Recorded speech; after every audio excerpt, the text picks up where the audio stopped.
Okay, so today what we are looking at is pivot and what to do when you're done. So towards the end of this double period today, some of you may get to the point that you are almost finished. Now, what we're then going to do is take the pivot file that you've made and put that into Windows Movie Maker where you can add titles, a soundtrack, and also use your iPads to film live action to add into your thing.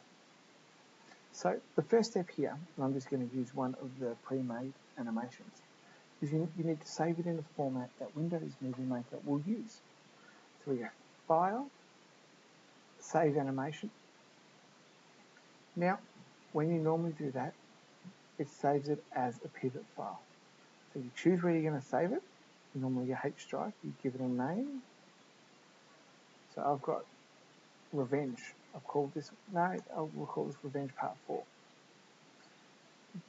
Where it says Save As Type Pivot File, I'm going to change that to a GIF. Now, GIF is a type of an image, but it actually saves multiple images together. So I now say Save. And with this options box that pops up, you just say OK. Now, this part here will take a different amount of time depending on how complex your animation is.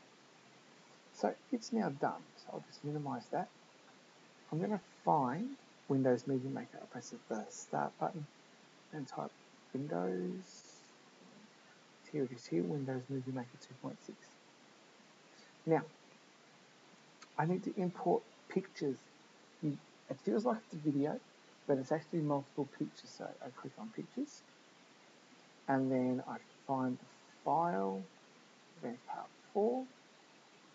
Now, it's a bit squished, but it's still okay. That's just because of the size of the thing. So I just drag it down here in Windows Movie Maker, down to the timeline. Now remember, yours might look like this, in which case it's just drag it down like that. Right? So I prefer working in a timeline view. Next, I'm going to go to Make Titles or Credits.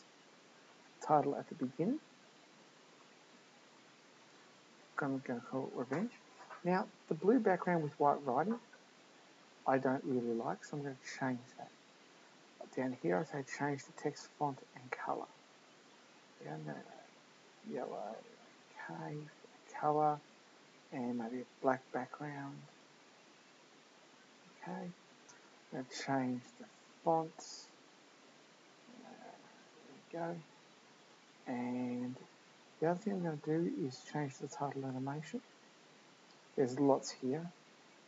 I like Paintree. There we go. I'm going to go back to change the font and colour, and I'm going to make the font a little bit bigger. Oh, that's too big. There we go. Then I say done, add title to the movie. So now when I play this, now there's no noise. So the next step is to now go into Audacity and start adding sound effects and narrating the timeline and things like that. So I will stop it here, but that's the point where you guys should be able to get to fairly comfortably soon. Thanks.